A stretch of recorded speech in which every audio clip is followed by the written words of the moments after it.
Boa noite a todos. Com muito respeito e com muita honra que eu venho aqui nessa casa falar sobre um assunto que foi um dos assuntos mais desafiadores que eu tive para falar, para pensar, para estudar. Tudo começou faz alguns meses, quando o Nilson falou comigo para a gente criar uma campanha em setembro de combate ao suicídio.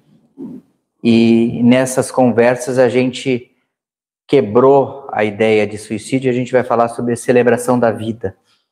A gente não vai falar sobre alguns assuntos, porque nós estamos numa casa onde a morte não existe, onde a vida é eterna, e a gente precisa colocar os pingos nos is na nossa cabeça e a gente entender quem que a gente está defendendo aqui e qual a causa que a gente está lutando. Eu senti, assim, que nós estamos muito enfraquecidos frente à grandiosidade da doutrina que a gente carrega no peito e da nossa missão nesse mundo. Então eu preparei essa palestra primeiro para mim e depois para vocês. E eu quero dizer que eu vou estar aberto a todo momento para vocês trazerem os feedbacks de vocês, tá? Por que eu vou falar sobre o homem? Se vocês quiserem fazer perguntas depois, vai ter os papeizinhos, vocês podem anotar e depois a gente vai conversar. O homem, ele é estruturalmente numa sociedade a pedra angular, numa família, num trabalho, numa estrutura social. Nós estamos em movimentos atuais onde está se adequando a força masculina com a força feminina.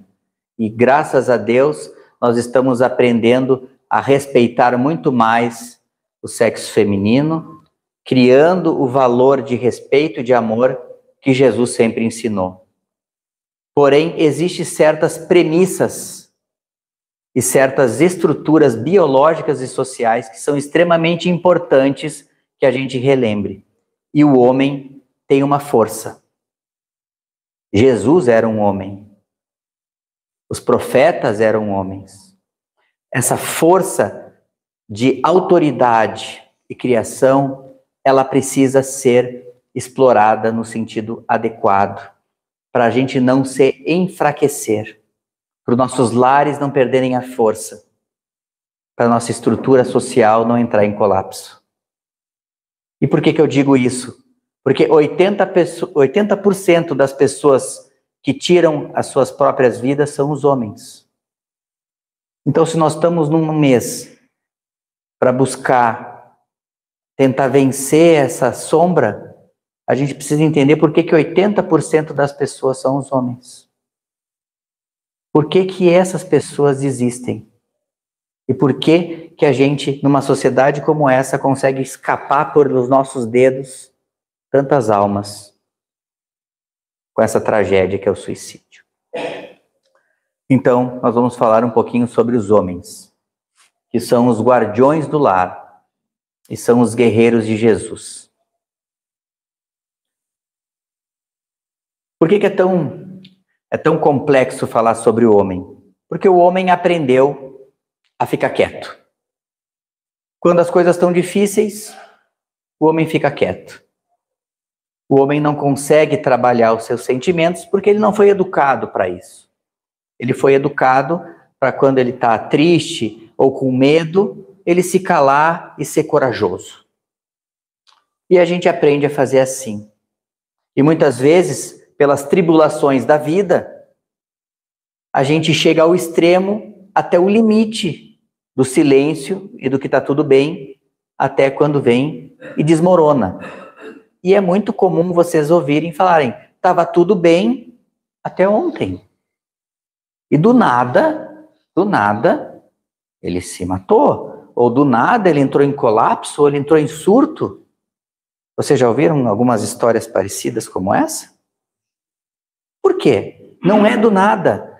Essa pessoa está anos, décadas em sofrimento psíquico silencioso, onde ele não encontra recursos dentro da família, dentro do ambiente de trabalho, dentro do ambiente social e religioso, para falar daquilo que ele está sentindo. Nós não fomos educados para isso. Os ambientes masculinos do passado, onde esses sentimentos eles eram trabalhados, estão muito apagados hoje em dia. E talvez seja até uma ideia de a gente criar certos ambientes, em ambientes religiosos, ambientes sociais, onde a gente possa trabalhar um pouco essa sensação, esse sentimento que o homem tem que se expressar. Os homens não aprendem a valorizar os seus sentimentos. Desde pequenininho a gente aprende a valorizar o sentimento dos outros. E devagarinho vai acontecendo um processo de despersonalização do homem, tá? Ele é feliz se a esposa está bem. Ele está bem se o trabalho dele está bom. Ele está em paz se os filhos dele estão bem. O sentimento do core de bem-estar dele não é interno. O sentimento masculino de bem-estar e alegria é externo. Ele está feliz quando os outros estão bem. Ele está feliz quando ele está fazendo um bom trabalho, quando ele está servindo o lar, quando ele está sendo útil. O sentimento de pertencimento à vida de um homem é quando ele é útil. Quando ele perde a utilidade, ele entra em crise existencial profunda. Como? Quando ele perde um lar, um divórcio, quando ele perde o emprego que ele tanto lutou, quando ele perde a empresa, quando ele perde os amores dele, ele perde a própria estrutura de sentido de vida. E isso é extremamente complicado, porque quando uma pessoa perde tudo aquilo que faz ela querer viver, acontece um colapso psíquico e de personalidade, que é extremamente difícil de a gente restaurar. A gente desconhece a estrutura mental masculina, principalmente porque ela não é muito trabalhada. Nós conhecemos muito bem a estrutura mental feminina. Ela é muito falada, ela é muito discutida socialmente, ela é muito trabalhada nas mídias sociais. A mulher ela tem um acolhimento quase instantâneo quando ela está em sofrimento psíquico. Quando a mulher chora, quando a mulher precisa de ajuda, toda a sociedade, toda a família e a estrutura social se volta para ela e a mulher consegue o apoio que ela precisa. Para o homem é um pouco diferente, porque quando a gente está gritando por ajuda, muitas vezes através dos desequilíbrios que o homem tem, ele pode ser considerado um louco, um agressivo, um desequilibrado. E nas tentativas que ele faz de tentar se expressar, e ele é rechaçado, ele acaba repetindo aquele grande jargão de se calar. Ele tenta, não é aceito, não é entendido e volta para si. A sociedade aprendeu a menosprezar e desprezar as características masculinas e a valorizar as características femininas. E acontece um desequilíbrio. Esse desequilíbrio precisou acontecer, porque no passado o comportamento masculino era extremamente autoritário. E a força masculina muitas vezes era totalmente desproporcional. E os abusos aconteciam e ainda hoje acontecem. Mas existem certos princípios e valores masculinos que são importantes. Um deles é a força e a segurança que ele traz para uma relação. A segurança emocional de um lar vem de um homem. A provisão, a sensação de proteção do ambiente, a sensação de ordem e execução, criar caminhos, criar ideias, encontrar processos nesse mundo para ter as soluções. Isso são características masculinas. A mulher é acolhimento, sentimento, amor. A mulher cria o coração e o calor do lar. E o homem executa as coisas.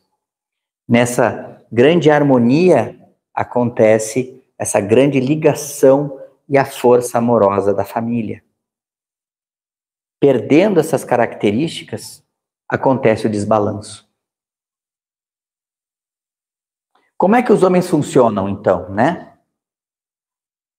Como eu falei para vocês, a gente se sente amado, útil e bom quando a gente está trabalhando para alguém, quando a gente está fazendo algo. Estamos trabalhando para uma empresa ficar boa, estamos trabalhando para fazer uma casa, estamos trabalhando para fazer uma viagem, estamos trabalhando para pagar a escola dos filhos, estamos trabalhando para criar um resultado em alguma coisa, fazer uma criação, fazer uma produção agrícola. Essa é a energia e o movimento que o homem tem. O seu bem-estar, como eu disse para vocês, está fora dele. A sua masculinidade, quando testada, muitas vezes por despreparo e desequilíbrio do homem, pode descambar para os mais diferentes problemas. Porque o homem, ele tem uma agressividade, ele tem uma força física e uma energia. E essa energia, ela precisa ser extremamente educada e controlada. E quando ela está descontrolada, acontece o que você já sabe, que são as agressões físicas, os vícios, os abusos, a violência para com os outros e para consigo mesmo. Porque quando a gente tira uma vida, ou quando a gente tira a nossa própria vida, a gente utiliza uma energia de agressão.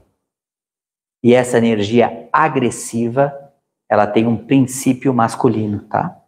Por isso que o homem, ele é muito mais efetivo em findar a vida, tanto a própria quanto a dos outros. É uma energia sagrada, mal conduzida, tá? Quando a gente perde nossos sentidos e propósitos externos, como eu falei para vocês, o amor, a família, o emprego, a casa, o dinheiro, nós perdemos literalmente a força de vida, a força vital que sustenta a gente aqui na Terra. E perder o sentido de existência, para alguns aqui que já devem ter sentido depressão, para alguns aqui que já devem ter sentido a vontade do suicídio, ou o ímpeto do suicídio, vocês sabem como é. Como é que a gente trata alguém que não tem sentido? Como é que eu vou tratar alguém que perde o sentido de viver? Vamos internar no hospital? Vamos conter ele e vamos medicar, sedar? Vamos prender na cadeia? Está desequilibrado, bateu, é agressivo, precisa ser excluído, precisa ser cancelado, né? Está na palavra nova, né, na moda. Vamos cancelar essa pessoa, vamos isolar ela, vamos julgar ela, como a gente sabe fazer muito bem. Vamos condená-la, né? Ela é incapaz, desequilibrada, não tem mais sentido, ela se torna inútil para a sociedade. É melhor que ela morra mesmo, que ela suma mesmo. Este é o sentimento social de base que está no ambiente. E por isso que muitas pessoas sentem essas energias desequilibradas e sentem essas frequências de exclusão. Porque tem um segredo, que quando a gente exclui alguém, toda a sociedade está sendo excluída. Quando a gente pega o pior que está dentro de uma sociedade e destrói ele, a própria sociedade está em destruição. Vocês conseguem entender esse conceito? Uma sociedade se caracteriza pela forma como a gente trata o pior de nós. Como é que a gente trata o pior que está aqui? Só tem um jeito de a gente saber tratar o pior. E foi Jesus que nos ensinou. O sentimento de depressão, de solidão, de exclusão e suicídio, ele está na Bíblia desde o início. Eu estou trazendo alguns aqui, o Elias, um dos maiores profetas do Velho Testamento, o grande profeta, que depois reencarnou como João Batista. Ele, porém, foi ao deserto no caminho de um dia e foi sentar-se debaixo de um zimbro e pediu para si a morte e disse: já basta, Senhor, toma minha vida, pois não sou melhor do que meus pais. Eles estavam em luta contra os filisteus que serviam um deus chamado Baal. Ouviram falar disso? E eles estavam perdidos, ele estava sozinho, perdeu toda a estrutura social e Israel estava em colapso. E ele não conseguiu, e ele falou: não sou mais útil, eu sou um profeta sem povo, sem propósito. O que eu estou fazendo aqui? Tira a minha vida, Senhor, pois eu não sou mais útil. Moisés, quando saiu do Egito, cruzou o Mar Vermelho e ele estava no deserto do Sinai, começou a ter tantos problemas, quando vocês lerem Êxodos, final de Êxodos e início de Números, que ele pede em um momento para Deus tirar a vida dele, que ele está cansado.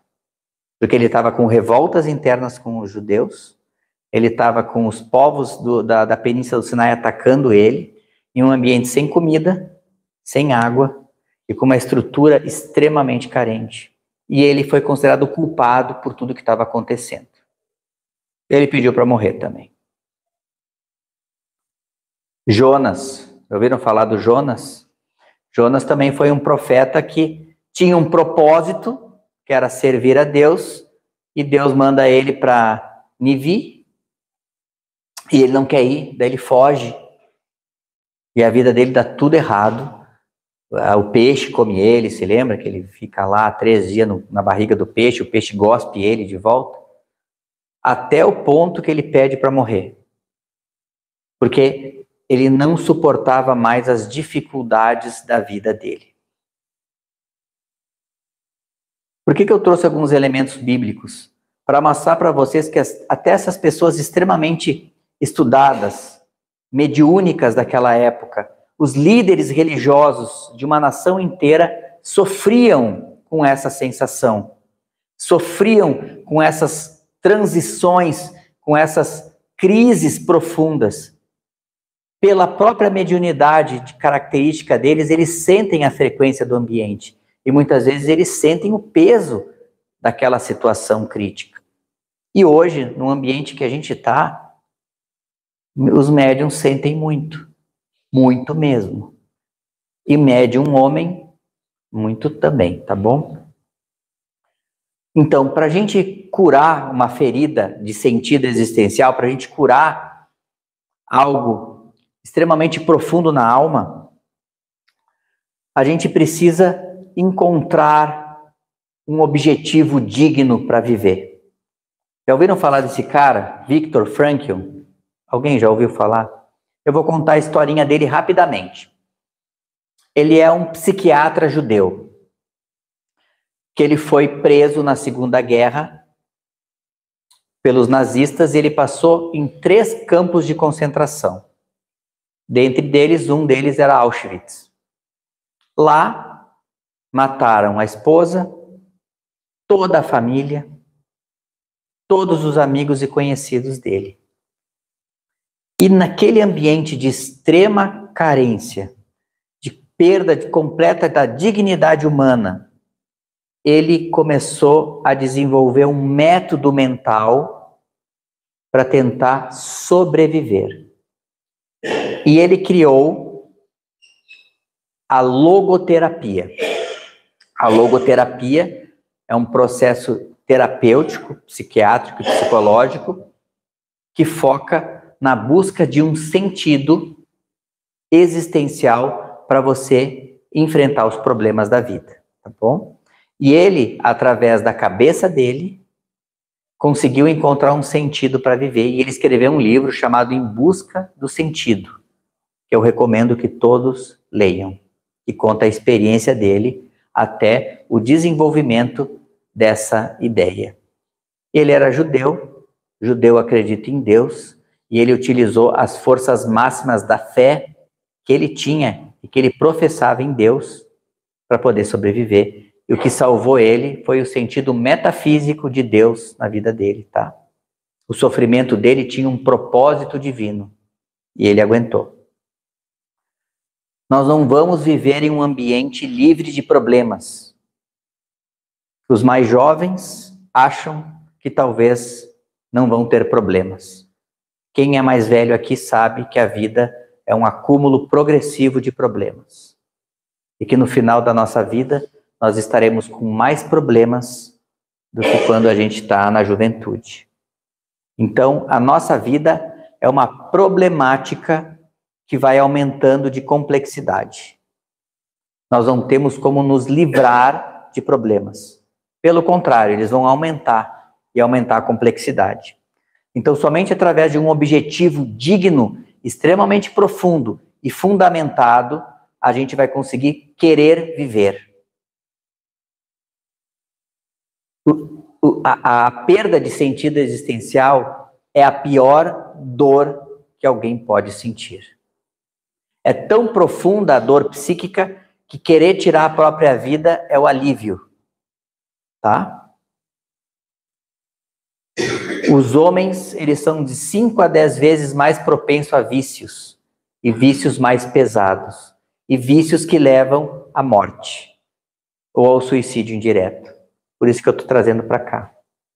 Só quem tem grande dor deseja anestesiá-la. E como é que a gente pode anestesiar uma dor? Qual que é a droga mais comum que nós homens usamos? O álcool. Por que tem muitos alcoólatras no ambiente? Por que o alcoolismo ele é tão profundo? Porque a pessoa é sem vergonha, quer beber, quer fazer festa? A gente não está olhando a fundo essas almas. Quem está num boteco, quem está bebendo todo dia, caindo no chão, está pedindo socorro sem saber pedir.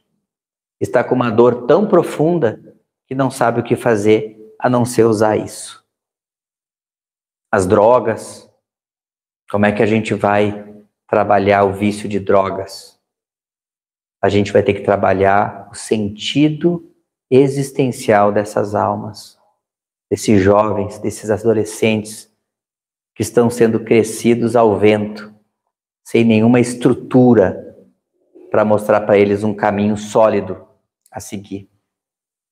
A gente nunca tem que perguntar o porquê do vício. Nós temos, sempre quando a gente olha alguém em sofrimento, o porquê dessa dor. O porquê que esse sentido que essa pessoa construiu, esse castelo de cartas que ele construiu, que desmoronou, o que aconteceu? O que está por trás daquilo? Esse autor também, um outro judeu muito bom, chamado Gabor Maté, ele é um psiquiatra que cuida do vício e suicídio. Ele tem vários livros, dentre eles o livro sobre vício. E ele fala que só tem um caminho. Ele é um psiquiatra, tá? Ele não é cristão, ele é judeu, mas quando ele é médico, ele é médico. Tem um caminho para uma pessoa vencer um vício. Sabe qual que é? Sentido espiritual para a vida dele. Um livro inteiro, de 500 páginas, eu li o livro dele. Resumo do livro. Se você encontra um sentido espiritual profundo para a sua própria vida, você vai querer viver e você vai ter força para vencer um vício, para vencer a morte. Quando o ser humano não encontra um sentido na vida, ele vai se distrair com prazer, tá? Vai se distrair com o celular, vai se distrair com festa, vai se distrair com álcool, vai se distrair com carro, vai se distrair com comida, com viagem, com fazer uma casa, daí faz outra casa, daí se muda, vai se distrair com roupa. Vocês entendem que uma pessoa que é extremamente focada nesse gasto material, nessa opulência, ela está em sofrimento psíquico profundo? E ela acha que ela está conseguindo resultados com isso? Os que estão mais focados nesses ambientes de luxo são as pessoas que mais precisam do nosso amor e respeito, pois são as que estão mais perdidas aqui nessa sociedade. Então, como a gente vai encontrar sentido, meus amigos? Nós já entendemos que o sentido neste mundo não está aqui, tá? Não está no corpo, porque o nosso corpo, ele é frágil, ele nasceu, ele vai se desenvolver, vai adoecer e vai morrer, como todos nós. Nas coisas, numa casa, num carro, no outra pessoa, como é que a gente pode botar sentido no outro? A gente pode botar sentido de amor numa família, na pessoa que a gente ama, no nosso trabalho, mas por trás disso tem um sentido mais profundo. Quando a gente encontra algo ou alguém para nos dedicar com todo o nosso coração. Segundo Viktor Frankl, tem 3 direções para a gente encostar sentido. No trabalho, que é ser útil, que é a coisa que o homem sabe mais fazer. No amor e nas relações. E o terceiro e mais importante, na atitude diante do sofrimento. Que essa, número 3, só teve um professor que veio aqui na Terra ensinar a nós. Eu vou falar um pouquinho para ele, que é Jesus. Mas o que está por trás da força para encontrar sentido nessas 3 coisas? Vocês já tentaram, muitos de nós já tentamos, em todas as formas, encontrar sentido no mundo. Os prazeres materiais, eles anestesiam, como Viktor Frankl falou. Eles não resolvem o problema. A resposta material para um problema espiritual é uma anestesia de droga, momentânea.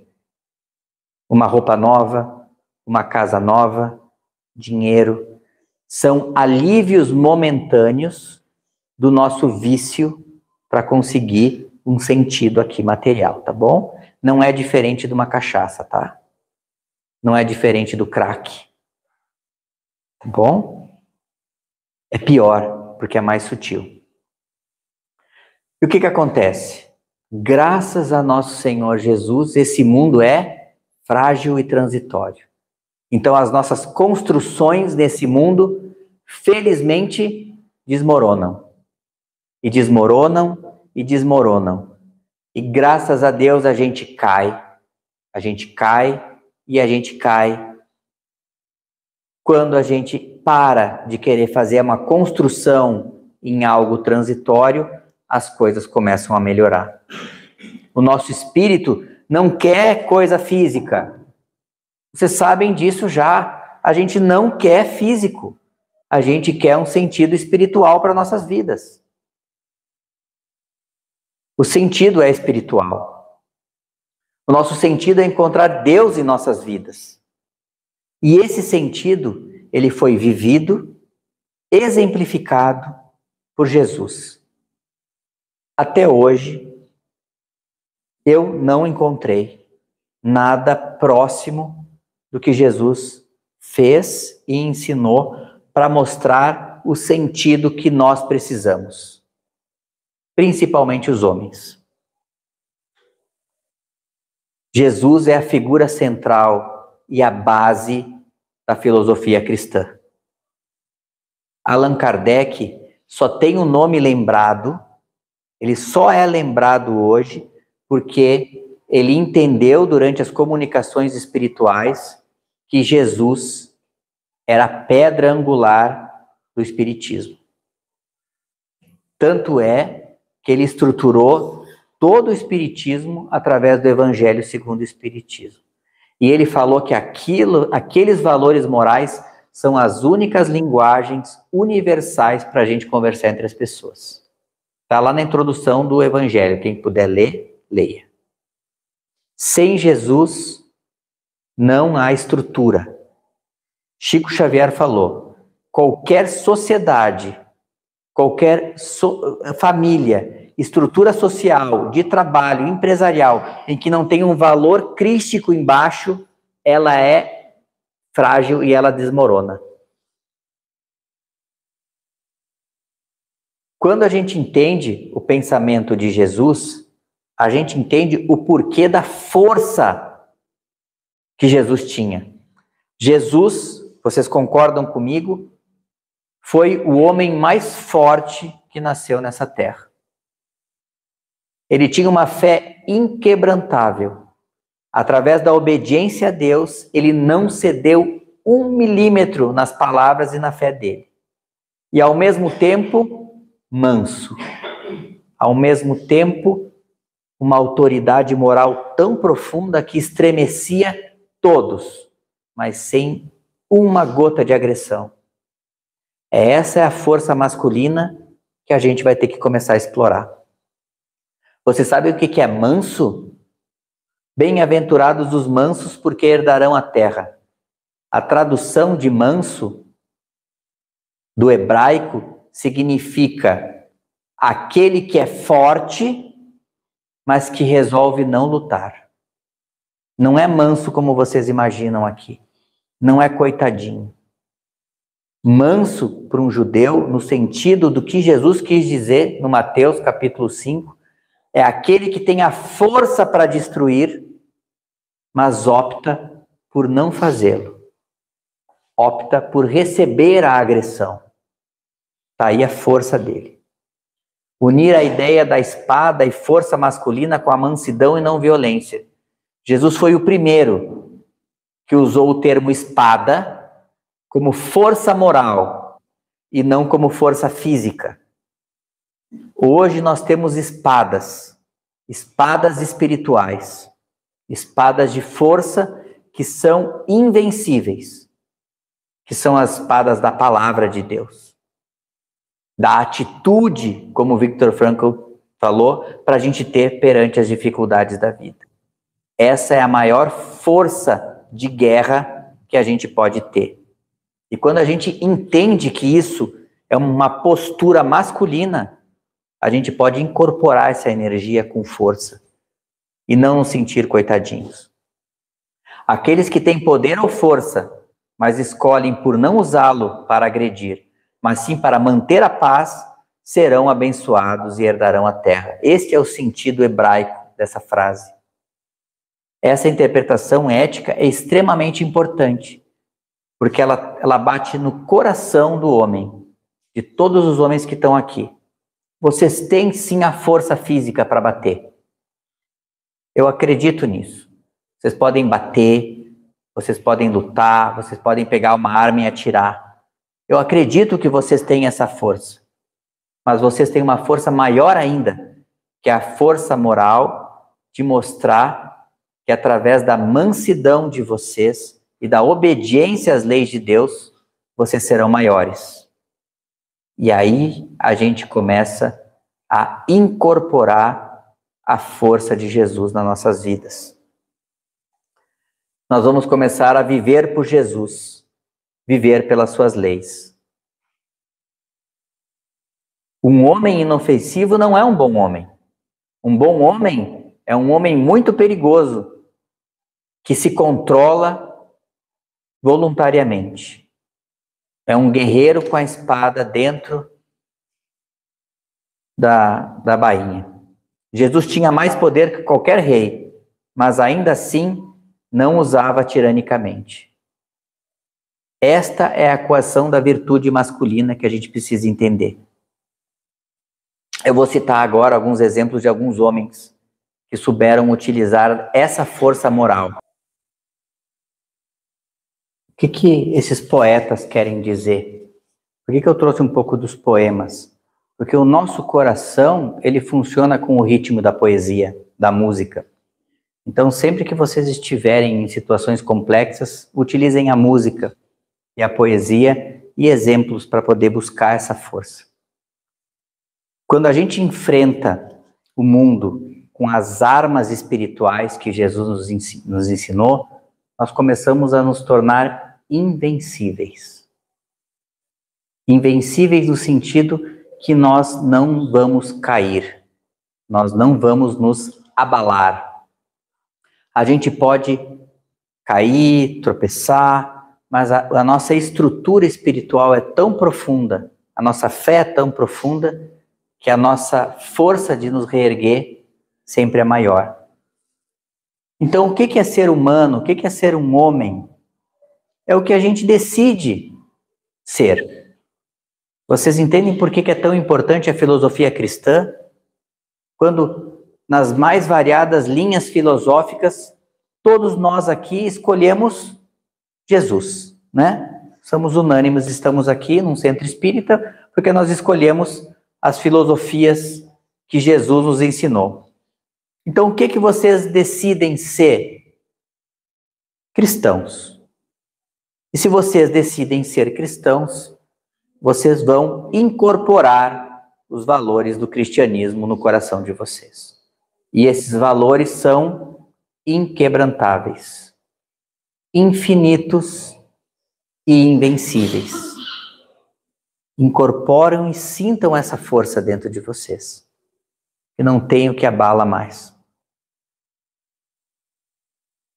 Mesmo que todas as forças externas se juntem para tirar tudo de você, e muitas vezes podem até conseguir, você pode manter a última da liberdade humana, que é a liberdade que Jesus nos ensinou, que é a liberdade de escolher a nossa atitude frente ao caos. Vocês podem ter a atitude da integridade frente ao desequilíbrio e à loucura. E isso vai trazer tanta força e tanta dignidade para vocês, que vocês sim vão começar a ser focos de luz. Vão começar a ser os embriões dos guerreiros que Jesus precisa ter aqui na Terra. Então eu pergunto para vocês, né, que é o que eu perguntei para mim também. Quem são vocês? Quem sou eu? Quem que nós aqui nesse centro somos? Quem que nós somos? Na minha humildade, eu quero que nós sejamos guerreiros de Jesus. E o termo guerreiro é esse mesmo, tá? É uma guerra. É uma guerra contra o materialismo, contra os valores transitórios, é uma guerra contra o caos, é uma guerra contra a família, é uma guerra contra as estruturas mais nobres. Nós estamos em guerra. E nós não temos que ter uma atitude frágil. Nós não temos que ter uma atitude de vitimismo. A gente precisa de força. Força de guerra para enfrentar. Então, eu fiz esse poeminha e o chat GPT ajudou a fazer a rima, tá? Eu vou ler para vocês, tá? Eis-me aqui, Senhor dos Exércitos. Chamaste-me no campo da eternidade. E eu não vou recuar diante do inimigo. A tua voz é o meu comando, a tua luz é o meu caminho, a tua cruz é a minha bandeira, e eu levanto-me em teu nome, Jesus. Não empunho espada de ferro, mas a lâmina viva da tua palavra. Não visto a couraça de bronze, mas eu visto o fogo do teu espírito. Os exércitos das trevas rugem, mas eu não temo. Porque maior és tu, Rei dos Reis, que toda a sombra que se levanta. Cai em 1000 à minha esquerda, cai em 10.000 à minha direita, mas eu permaneço de pé, pois o Senhor é o meu general. Eu aceito o sacrifício, eu aceito a luta, eu aceito a dor, porque na batalha do amor, a vitória já foi selada no Calvário. Eis-me aqui, Senhor, guerreiro do teu reino, servo da tua causa, filho dessa tua promessa. Se o meu corpo tombar, a minha alma se erguerá no estandarte da esperança. Se minhas forças falharem, a tua mão me sustentará, pois em Cristo eu sou mais que vencedor. Para terminar, eu vou trazer para vocês um trecho, porque Jesus sempre teve poucas pessoas do lado dele, não é verdade, pessoal? Então, no Velho Testamento, no Novo Testamento, geralmente os cristãos eram minoria, né? Ainda a gente é. Então, tem um trecho de Isaías, que é um profeta também, que eles estavam em guerra. E tinha pouquíssimas pessoas para ir lutar. E aí, Isaías escuta Jesus falar, Deus falar, né? Então, eu ouvi a voz do Senhor que dizia, a quem eu enviarei? A quem há de ir por nós para a guerra? E Isaías então falou, eis-me aqui, Senhor, envia-me a mim. O que isso quer dizer? Se nós estamos numa guerra e nós temos poucos guerreiros, que o Senhor Jesus possa nos enviar. Que vocês possam se sentir enviados nas diferentes linhas de guerra que vocês têm que enfrentar. Ou é um filho, ou é um marido, ou é uma esposa, ou é o trabalho de vocês, ou são situações morais, familiares complexas. Cada um de vocês está em guerra. E nessa guerra, se apresentem para a guerra. Vistam essa armadura de Jesus Cristo e comecem a lutar, porque nós estamos com pouca gente nessa guerra. Não tem a quem chamar mais, tá bom? Somos nós. É aqui, é agora, somos os trabalhadores da última hora, não tem mais a quem chamar e Jesus chama por nós. Muito obrigado a vocês. Eu queria dizer que é uma honra poder estar aqui, contar um pouco da minha experiência sobre essa situação tão profunda. Muito obrigado.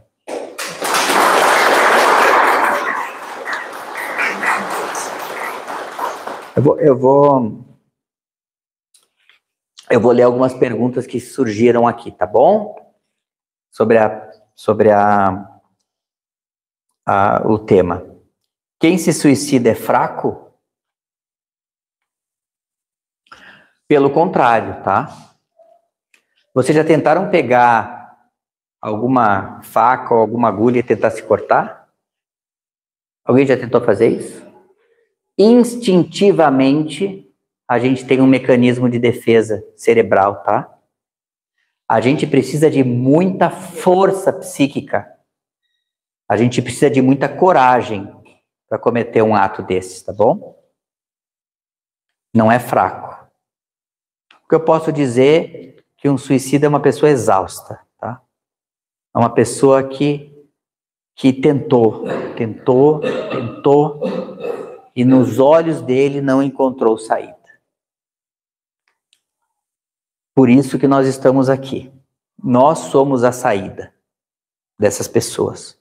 Vocês têm que encontrar essas pessoas silenciosas que não falam nada, que dizem que está tudo bem, que ficam maquinando aqui quietinhas, planejando suicídio por anos. Nós precisamos pescar essas pessoas, ler o coração dessas pessoas e trazer para o ambiente cristão.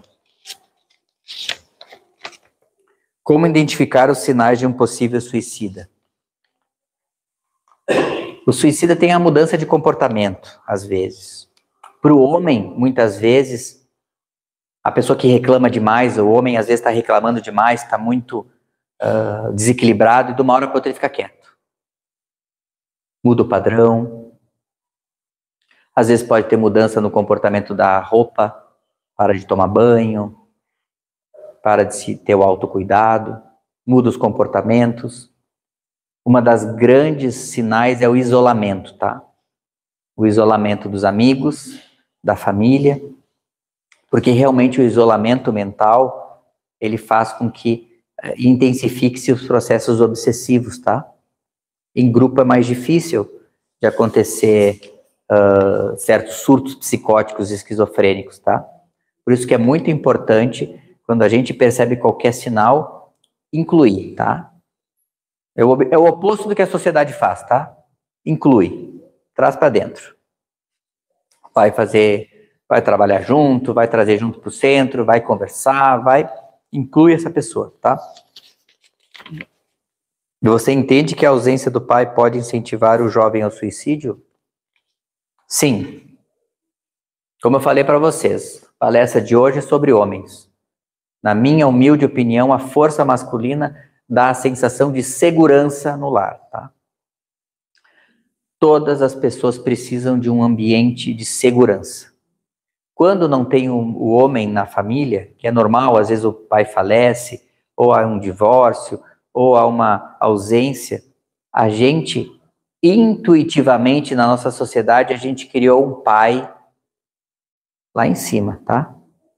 Foi a primeira grande entendimento psíquico humano que conseguiu com que a nossa sociedade se estruturasse como civilização, que é o nosso entendimento que existe uma força maior nos cuidando, uma energia de Deus. E o princípio de Deus é paterno, tá? Então, num lar onde há uma carência do masculino, vocês podem incluir o ambiente religioso, tá? Nas mais diferentes formas de expressão.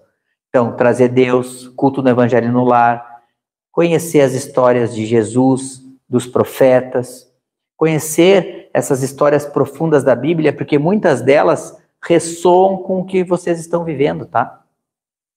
Então, por isso que é muito importante a gente estudar, ler as obras espíritas. Existem muitas obras espíritas, e através desses exemplos dessas outras pessoas, a gente pode incorporar esses conceitos e ter força, tá? Mais alguma pergunta que alguém tenha? Então tá tudo bem.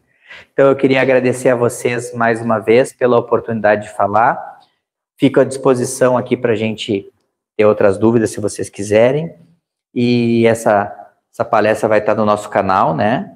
Que está cada vez com mais inscritos, que vocês possam divulgar, porque a ideia desses assuntos são assuntos que a gente precisa espalhar que nem um fogo de palha, para que todos os lares possam ter acesso às palestras desse mês de setembro, que são todas escolhidas e trabalhadas para incentivar a força da vida. E eu espero que eu tenha passado um pouquinho dessa vontade de viver e de guerrear por Jesus. Obrigado, pessoal.